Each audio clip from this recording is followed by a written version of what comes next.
Hello student, स्वागत है आप सभी का ऑनलाइन स्टडी एकेडमी में, जहां पे हम डिस्कस कर रहे हैं जुलाई 2023 की प्रतियोगिता दर्पण। तो इस सीरीज़ का ये सेकंड पार्ट है, जहां पे हम डिस्कस करेंगे राष्ट्रीय एवं अंतर्राष्ट्रीय घटनाक्रम, आर्थिक वाणिज्यिक परिदृश्य, उनसे रिलेटेड एमसीक्यू और स्टैटिक जीके। तो वीडियो काफ़ी ज़्यादा इंपॉर्टेंट होने वाला है, मेक श्योर लास्ट तक बने रहिएगा। आइए शुरू करते हैं, लेकिन उससे पहले अगर आपने अभी तक चैनल को सब्सक्राइब नहीं किया है तो चैनल को सब्सक्राइब करके लाइक बटन दबा दीजिए।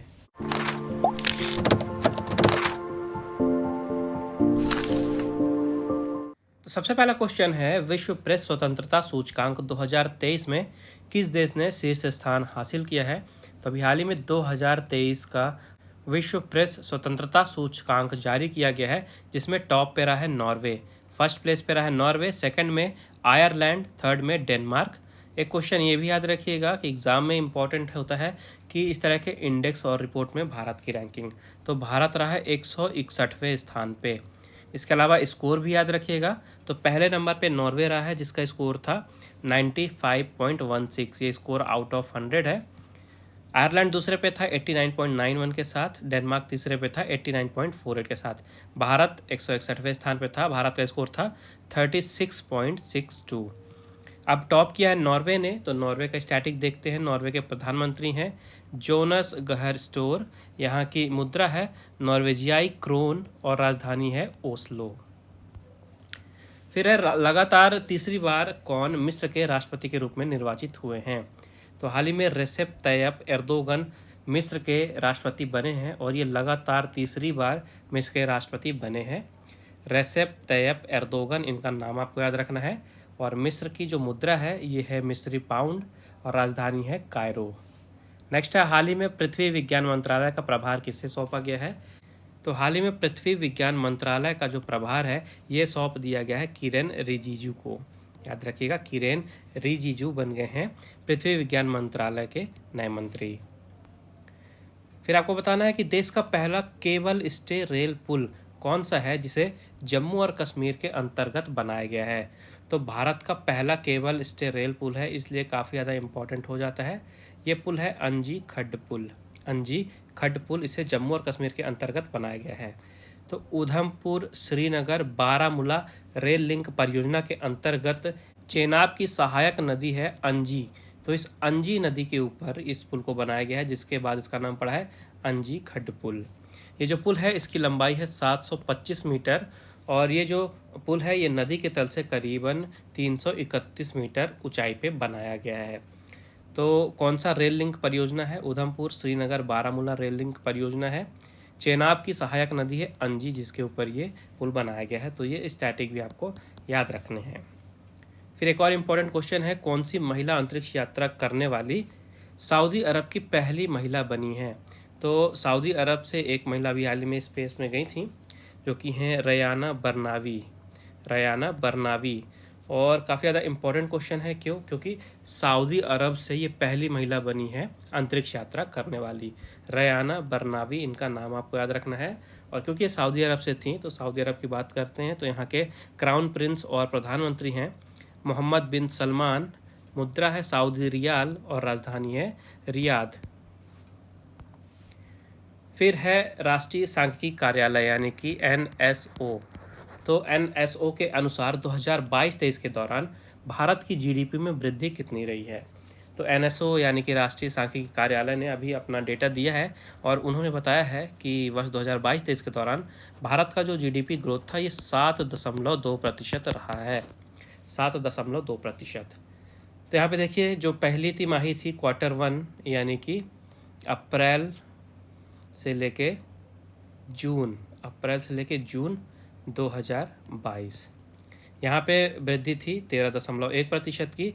फिर दूसरी तिमाही में 6.2% की वृद्धि थी। फिर तीसरी तिमाही में 4.5% की वृद्धि थी और चौथी तिमाही में 6.1% की वृद्धि रही है। और ओवरऑल पूरे वर्ष की बात करें तो टोटल वृद्धि दर रही है जीडीपी की 7.2%। नेक्स्ट क्वेश्चन है, मई 2023 में किस मिनी रत्न कंपनी को नवरत्न कंपनी का दर्जा दे दिया गया है? तो रेल विकास निगम लिमिटेड RVNL, ये पहले मिनी रत्न कंपनी थी, हाल ही में इसको नवरत्न कंपनी का दर्जा दिया गया है। रेल विकास निगम लिमिटेड, इसकी स्थापना की गई थी सन 2003 में और प्रेजेंट में यहाँ पे एमडी और चेयरमैन है प्रदीप गौर। फिर है मई 2023 में कर्नाटक के नए मुख्यमंत्री कौन बने हैं? तो हाल ही में सिद्धारमैया बन गए हैं कर्नाटक के नए मुख्यमंत्री। मई 2023 में सिद्धारमैया बने हैं कर्नाटक के नए मुख्यमंत्री। और कर्नाटक से ही बात करते हैं तो कर्नाटक की राजधानी है बेंगलोर। मुख्यमंत्री बन गए हैं सिद्धारमैया जी और राज्यपाल है थावरचंद गहलोत। फिर है पूर्वोत्तर राज्य मणिपुर में किस गैर जनजाति समुदाय को जनजाति में शामिल करने के मणिपुर हाईकोर्ट के एक आदेश के विरोध में पूरे राज्य में हिंसा फैल गई थी? तो आपको उस समुदाय का नाम बताना है। वो गैर जनजाति समुदाय थी मैतेई। इंपॉर्टेंट याद रखिएगा, गैर जनजाति समुदाय का नाम था मैतेई। और मणिपुर से न्यूज़ है तो मणिपुर का स्टैटिक भी याद रखिएगा। यहाँ की राजधानी है इम्फाल। मुख्यमंत्री हैं एन बीरेन सिंह और राज्यपाल हैं अनसुईया उइके। अगला सवाल है, भारतीय वायुसेना ने किस लड़ाकू विमान में दुर्घटना के बाद रोक लगा दी है उस पर? तो विमान है MiG-21। आपने कई बार नाम सुना होगा न्यूज़ में। तो एक्चुअली में हो क्या रहा था, जो MiG-21 विमान है इनमें काफ़ी ज़्यादा दुर्घटनाएं हो रही थी, हादसे हो रहे थे। तो वायुसेना ने ये डिसाइड किया कि इसका जांच किया जाएगा, क्या इसमें तकनीकी खराबी है, क्या टेक्निकल फॉल्ट है, इस चीज़ के बारे में जांच की जाएगी। और जब तक इस प्रॉब्लम को दूर नहीं कर दिया जाता इस विमान से, तब तक के लिए इस विमान पे रोक लगा दी गई है, MiG-21। फिर है, भारतीय वायुसेना का पहला विरासत केंद्र कहाँ पे स्थापित किया गया है? तो हाल ही में चंडीगढ़ में भारतीय वायुसेना का पहला विरासत केंद्र स्थापित किया गया है, चंडीगढ़। तो भारत के जो रक्षा मंत्री हैं राजनाथ सिंह जी, इन्होंने चंडीगढ़ में इस भारत के पहले वायुसेना का जो हेरिटेज सेंटर है इसको राष्ट्र को समर्पित किया है। ये जो हेरिटेज सेंटर है, ये जो भी कलाकृति हैं, नमूने हैं और परस्पर संवादात्मक बोध के जरिए जो भारतीय वायुसेना का हिस्ट्री रहा है, उनका विभिन्न पहलू हैं, उनको दर्शाने का कार्य करेगा। अब भारतीय वायुसेना की बात हुई है तो इसकी स्थापना कब हुई थी? 26 जनवरी 1950 में। इसका मुख्यालय है कहाँ पे? नई दिल्ली में। ठीक है, न्यू दिल्ली। तो ये आपको याद रखना है। इसके अलावा कुछ और नाम आपको याद रखने हैं। सबसे पहले, अब वायुसेना की बात हो रही है तो चीफ ऑफ एयर स्टाफ कौन है, ये याद रखिएगा। तो चीफ ऑफ एयर स्टाफ हैं air chief marshal Vivek Ram Chaudhary. ठीक है, याद रखिएगा, विवेक राम चौधरी। इसके अलावा कमांडर इन चीफ कौन है? तो कमांडर इन चीफ हैं भारत के राष्ट्रपति Draupadi Murmu ji. Chief of defence staff कौन है? तो ये हैं जनरल अनिल चौहान। ठीक है, तो चीफ ऑफ डिफेंस स्टाफ हैं general Anil Chauhan. Chief of air staff हैं air chief marshal Vivek Ram Chaudhari. Commander in chief होते हैं भारत के प्रेसिडेंट द्रौपदी मुर्मू जी, जो प्रेजेंट में हैं। आगे देखते हैं नौसेना के बारे में। तो नौसेना से क्वेश्चन है कि स्कॉर्पियन श्रेणी की अंतिम पनडुब्बी कौन सी है, जिसका भी हाल ही में समुद्री परीक्षण जो है ये प्रारंभ किया गया है। तो स्कॉर्पियन श्रेणी में 6 पनडुब्बी थी। अभी हाल ही में 6वीं पनडुब्बी यानी अंतिम पनडुब्बी का समुद्री परीक्षण प्रारंभ किया गया है और ये पनडुब्बी है INS वागशीर। INS वागशीर। तो टोटल 6 हैं, आपको सभी का नाम याद होना चाहिए। पहली थी INS कलवरी, दूसरी थी INS खंडेरी, तीसरी थी INS करंज, चौथी थी INS वेला, पांचवी थी INS वागीर और अब 6वीं है INS वागशीर। तो ये आपको नाम याद रखने हैं। फिर आपको बताना कि हाल ही में नौसेना ने किस युद्धपोत से ब्रह्मोस मिसाइल का सफल परीक्षण किया है? तो हाल ही में नौसेना ने INS मोरमुगाओ से ब्रह्मोस मिसाइल का सफल परीक्षण किया है, INS मोरमुगाओ। इसका भी नाम आपको याद रखना है। अब ब्रह्मोस मिसाइल के बारे में सबसे ज़्यादा क्वेश्चन पूछा जाता है कि किस देश के सहयोग से इस मिसाइल को डेवलप किया गया था? तो देश है कौन सा? रशिया और भारत, इंडिया के सहयोग से बनाई गई थी ब्रह्मोस मिसाइल। तो अभी हमने पीछे वायुसेना के बारे में डिस्कस किया था, बात करते हैं नौसेना की। तो भारतीय नौसेना भी सक्रिय हुई थी 26 जनवरी 1950 में। नौसेना दिवस हम मनाते हैं 4 दिसंबर को। इसका भी मुख्यालय है नई दिल्ली में।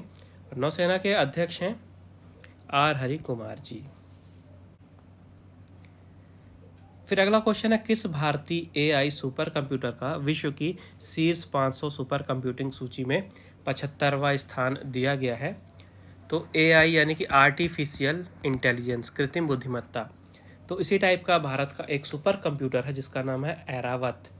ऐरावत इस सुपर कंप्यूटर का नाम है। तो इसको विश्व की शीर्ष 500 सुपर कंप्यूटिंग सूची में 75वां स्थान मिला है।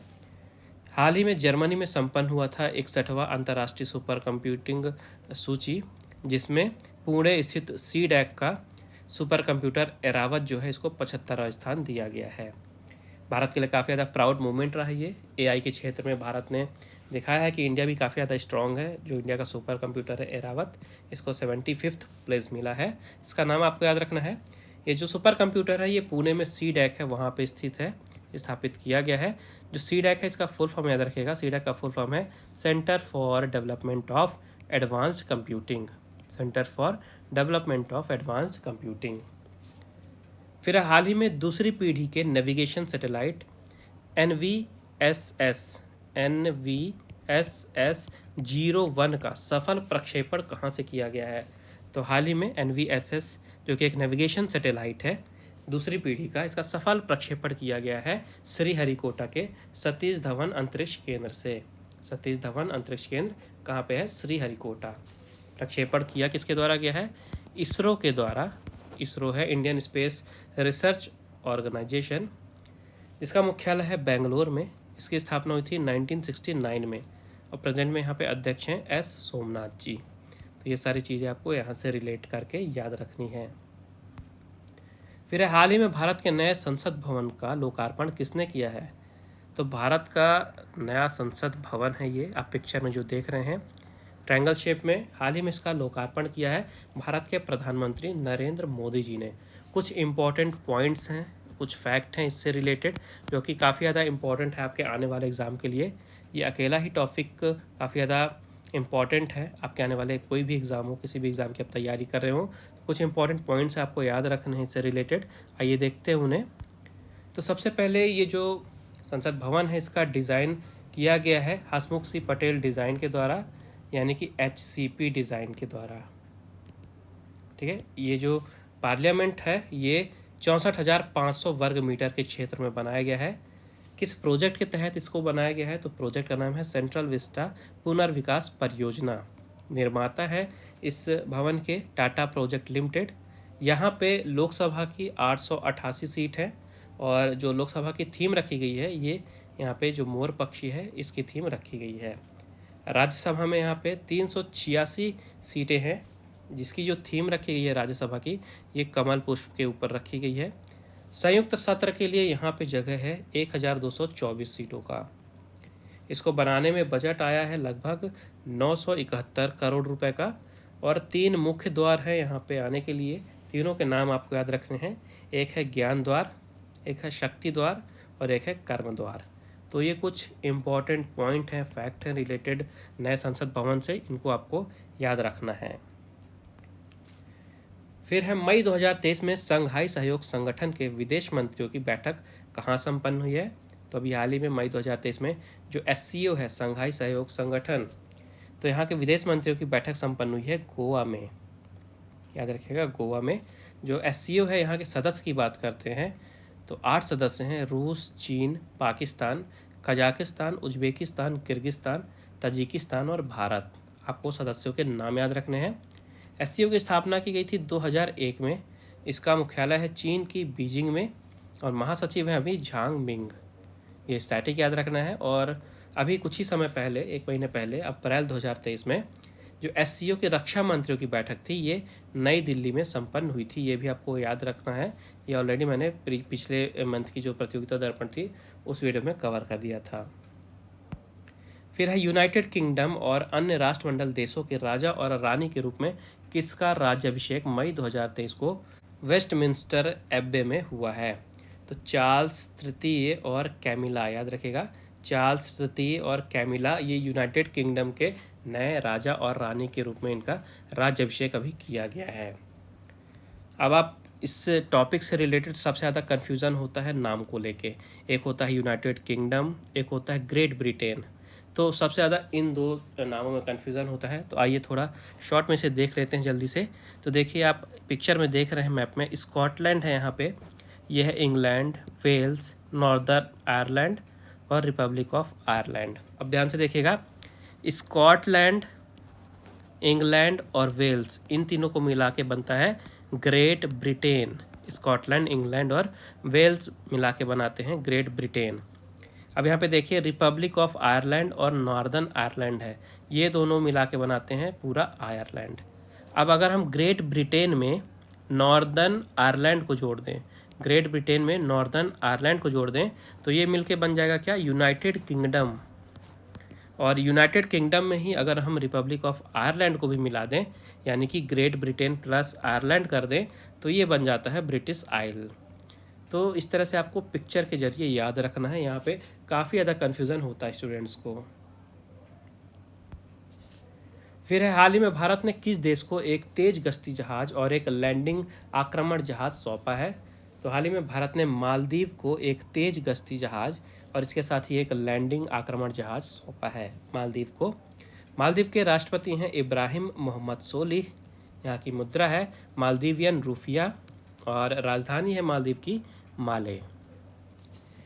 नेक्स्ट क्वेश्चन है, हाल ही में भारत ने किस देश को 20 ब्रॉड गेज लोकोमोटिव्स सहायता अनुदान के रूप में उपहार किए हैं? तो हाल ही में भारत ने बांग्लादेश को, याद रखिएगा बांग्लादेश को 20 ब्रॉड गेज लोकोमोटिव्स सहायता अनुदान के रूप में उपहार किए हैं। जो बांग्लादेश है, यहाँ के राष्ट्रपति अभी प्रेजेंट में नए बने हैं, इंपॉर्टेंट याद रखिएगा, नया राष्ट्रपति बने हैं मोहम्मद शहाबुद्दीन, प्रधानमंत्री हैं शेख हसीना, मुद्रा है बांग्लादेशी टका और राजधानी है ढाका। फिर है G7 का 49वां शिखर सम्मेलन हाल ही में कहाँ संपन्न हुआ है? तो हाल ही में हिरोशिमा में संपन्न हुआ है G7 का 49वां शिखर सम्मेलन। जो इस शिखर सम्मेलन का मेजबान देश था ये जापान था। जापान के जो प्रधानमंत्री हैं फूमियो किशिदा, इन्होंने मेजबानी की थी इस शिखर सम्मेलन की। 49वां शिखर सम्मेलन था, मेजबान थे फूमियो किशिदा, जापान के प्रधानमंत्री। अब देखिए जो G7 है ये ग्रुप ऑफ 7 है, G7 जिसे शॉर्ट में कहा जाता है। इसकी स्थापना की गई थी 1975 में। और सदस्य की बात करते हैं तो कौन कौन सदस्य हैं? Canada, France, Germany, Italy, Japan, United kingdom और यूनाइटेड स्टेट्स, ये हो गए 7। और इसके साथ ही याद रखिएगा यूरोपीय संघ, यूरोपियन यूनियन भी आता है इसमें। फिर है 4 देशों के समूह क्वाड का 5वां शिखर सम्मेलन कहाँ संपन्न हुआ है? तो ये भी संपन्न हुआ कहाँ पे? हिरोशिमा में। 4 देशों का समूह है क्वाड, जिसमें आते हैं भारत, ऑस्ट्रेलिया, जापान और यूएस। भारत, ऑस्ट्रेलिया, जापान और यूएस। हाल ही में इस क्वाड समूह का 5वां शिखर सम्मेलन संपन्न हुआ है हिरोशिमा में। नेक्स्ट क्वेश्चन है, हिंद प्रशांत द्वीप समूह सहयोग मंच की 3री शिखर बैठक की अध्यक्षता किसने की है? तो हाल ही में पापुआ न्यू गिनी में हुई थी हिंद प्रशांत द्वीप समूह सहयोग मंच की 3री शिखर बैठक, यानी कि forum for India Pacific islands cooperation FIPIC की 3री बैठक।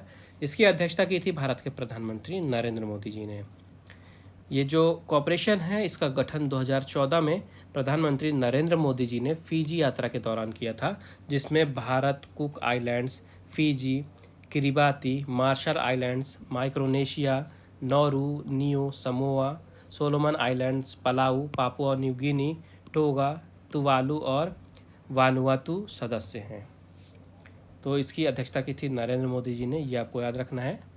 अगला क्वेश्चन है, कोयला मंत्रालय की रिपोर्ट के अनुसार विगत 5 वर्षों में भारत में कोयला उत्पादन में कितनी वृद्धि हुई है? तो हाल ही में कोयला मंत्रालय ने एक रिपोर्ट प्रकाशित की है, उन्होंने आंकड़े दिए हैं जिसमें उन्होंने बताया है कि पिछले 5 सालों में भारत में जो कोयला उत्पादन है इसमें 23% की वृद्धि हुई है। फिर भारतीय रिजर्व बैंक ने लेखा वर्ष 2022-23 के लिए कितना लाभांश केंद्र सरकार को हस्तांतरित किया है? तो हाल ही में भारतीय रिजर्व बैंक यानी रिजर्व बैंक ऑफ इंडिया ने लेखा वर्ष 2022-23 के लिए लगभग 87,416 करोड़ रुपए का जो लाभांश था ये केंद्र सरकार को हस्तांतरित किया है। जो RBI है, रिजर्व बैंक ऑफ इंडिया, इसका मुख्यालय है मुंबई में। इसकी स्थापना की गई थी 1935 में। जब स्थापना की गई थी तब स्थापना हुई थी कहाँ पे? कोलकाता में। इसके बाद 1937 में मुख्यालय कहाँ पे आ गया था? मुंबई में। और गवर्नर की बात करते हैं तो प्रेजेंट में गवर्नर है शक्तिकांत दास जी, जो कि 25वें नंबर के गवर्नर हैं RBI के। और RBI की स्ट्रक्चर की बात करें तो यहाँ पे एक गवर्नर होते हैं और इनके साथ ही 4 डिप्टी गवर्नर होते हैं। फिर है श्यामा प्रसाद मुखर्जी बंदरगाह, जो कि कोलकाता में है। तो यहाँ से म्यांमार के किस बंदरगाह तक मालवाहक जहाज यात्रा का उद्घाटन 5 मई 2023 को किया गया है? तो कोलकाता के श्यामा प्रसाद मुखर्जी बंदरगाह से म्यांमार के सितवे बंदरगाह, याद रखिएगा, म्यांमार का सितवे बंदरगाह है, जहाँ तक के लिए मालवाहक जहाज यात्रा का उद्घाटन मई 2023 में किया गया है। तो ये जो पोर्ट है इसको Kaladan multi modal transit transport project के तहत विकसित किया गया है और ये पोर्ट है म्यांमार का। तो इसके बारे में स्टैटिक देखिएगा। म्यांमार के राष्ट्रपति हैं, प्रेजेंट में ये एक्टिंग राष्ट्रपति हैं मिंट स्वे। मुद्रा है यहाँ की क्याट और राजधानी है नेपिडा।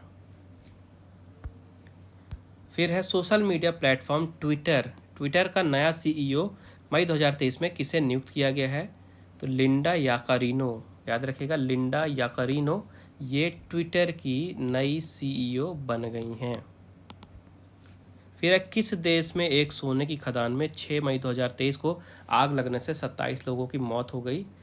तो पेरू है। पेरू में एक सोने की खदान में 6 मई 2023 को आग लग गई थी, जहां पे 27 लोगों की मौत हो गई। अब आप सोच रहे होंगे कि इस तरह के इवेंट्स तो होते रहते हैं, तो इस टाइप का क्वेश्चन क्यों कवर किया गया है?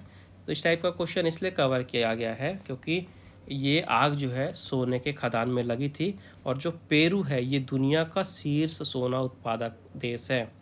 पेरू जो है दुनिया का शीर्ष सोना उत्पादक देश है, तो कहीं ना कहीं इस टाइप का क्वेश्चन इंपॉर्टेंट बन जाता है। सोना का शीर्ष उत्पादक देश होने के साथ ही साथ ये तांबा का दूसरा सबसे बड़ा उत्पादक माना जाता है। तो हाल ही में यहाँ पे आग लगी थी जिसमें 27 लोगों की मौत हो गई। अब पेरू की बात हुई है तो यहाँ से स्टैटिक याद रखिएगा। राष्ट्रपति हैं यहाँ की दीना बोलुआर्ट, मुद्रा है सोल और राजधानी है पेरू की लीमा। फिर है भारतीय नौसेना का कौन सा सबसे पुराना लैंडिंग पोत 36 वर्ष तक देश की सेवा करने के बाद मई 2023 में सेवा मुक्त हो गया है? तो ये है आईएनएस मगर। आईएनएस मगर जो है इसको 1987 में नौसेना अध्यक्ष एडमिरल RH तहिलियानी द्वारा कमीशन किया गया था और 36 साल तक इसने देश की सेवा की और अभी हाल ही में मई 2023 में इसको सेवा मुक्त कर दिया गया है। इसके बाद है ऑल इंडिया रेडियो का नाम बदलकर क्या कर दिया गया है जिसे मई 2023 में सभी प्रसारणों में लागू किया गया है? तो इसका नाम बदल के कर दिया गया है आकाशवाणी। तो देखिए, प्रसार भारती अधिनियम 15 नवंबर 1990 में लागू किया गया था, जिसके तहत ऑल इंडिया रेडियो का नाम बदलकर आकाशवाणी कर दिया गया था। अब ये चर्चा में अभी क्यों है, नाम जब पहले ही बदल दिया गया था? तो पहले कुछ प्रसारणों में आकाशवाणी की जगह ऑल इंडिया रेडियो ही यूज़ होता था और अभी क्या है कि पूरी तरह से जितने भी प्रसारण हैं सभी में अनिवार्य रूप से नया नाम लागू कर दिया गया है। तो ऑल इंडिया रेडियो की जगह आप आकाशवाणी सुनेंगे। जो आकाशवाणी है इसका मुख्यालय है नई दिल्ली में और इसकी स्थापना की गई थी 1936 में ऑल इंडिया रेडियो के रूप में। फिर है भारतीय मौसम विज्ञान विभाग यानी इंडियन मेटेरोलॉजिकल डिपार्टमेंट, इन्होंने बंगाल की खाड़ी से आने वाले किस चक्रवात को लेके 7 से लेके 11 मई 2023 तक पश्चिम बंगाल और उड़ीसा में अलर्ट जारी किया था? तो एक साइक्लोन था जिसका नाम था मोका। तो मोका को लेके जो भारत का मौसम विज्ञान विभाग है, इन्होंने बंगाल की खाड़ी में जो तूफान आने वाला था, चक्रवात आने वाला था, इसके लिए पश्चिम बंगाल और उड़ीसा में अलर्ट जारी किया था। इसका नाम इम्पॉर्टेंट है मोका। अब देखिए, जो भी चक्रवात हैं, तूफान हैं, तो इनसे रिलेटेड एक सबसे इम्पॉर्टेंट तरीके का जो क्वेश्चन पूछा जाता है वो ये पूछा जाता है कि जो नाम होते हैं हर साल, देखिए हर एक तूफ़ान का, साइक्लोन का नाम अलग अलग देशों के द्वारा दिया जाता है। तो ये पूछा जाता है एग्ज़ाम में कि इस चक्रवात को ये नाम किसने दिया। तो याद रखिएगा, जो मोका नाम है ये किस देश ने दिया था? यह नाम दिया गया था यमन के द्वारा। फिर है एस्ट्रोनॉमिकल सोसाइटी ऑफ इंडिया का पहला Govind Swarup life time achievement पुरस्कार किसे दिया गया है? तो ये है प्रोफेसर जयंत विष्णु नार्लिकर। इन्हें एस्ट्रोनॉमिकल सोसाइटी ऑफ इंडिया का पहला Govind Swarup life time achievement पुरस्कार दिया गया है। तो आज के अंक में बस इतना ही। आई होप आपको वीडियो यूज़फुल लगी होगी। अगर आपको वीडियो पसंद आई है तो प्लीज़ वीडियो को लाइक ज़रूर करिएगा, ज़्यादा से ज़्यादा शेयर कीजिए अपने दोस्तों के साथ और अगर आपने अभी तक चैनल को सब्सक्राइब नहीं किया है तो सब्सक्राइब करके बेल आइकन दबा दीजिए, ताकि जैसा ही इस सीरीज़ का थर्ड पार्ट आए तो आपको नोटिफिकेशन मिल जाए। फर्स्ट पार्ट ऑलरेडी चैनल पे अपलोडेड है, वो भी काफ़ी ज़्यादा इंपॉर्टेंट है। यहाँ पे हमने नवीनतम सामान्य ज्ञान और स्पोर्ट्स के MCQ कवर किए हैं, तो चैनल में प्लेलिस्ट में वो आपको मिल जाएगा, उसे ज़रूर चेकआउट करिएगा। इसके अलावा ऑनलाइन स्टडी एकेडमी को आप टेलीग्राम पे भी ज्वाइन कर सकते हैं, जहाँ पे आपको इसकी PDF मिल जाएगी। इसके अलावा जॉब अलर्ट्स हैं, daily GK, vocab, current affair और भी दूसरे इंपॉर्टेंट मैगजीन्स हैं, इनकी सब कुछ PDF आपकी तैयारियों से रिलेटेड जो भी इंपॉर्टेंट चीज़ें सब कुछ वहाँ अवेलेबल है। तो टेलीग्राम पे जरूर ज्वाइन करिएगा। टेलीग्राम की लिंक आपको इस वीडियो के डिस्क्रिप्शन में मिल जाएगी, वहाँ से आप ज्वाइन कर सकते हैं। बाकी मिलते हैं नेक्स्ट पार्ट में, तब तक के take care and thank you guys.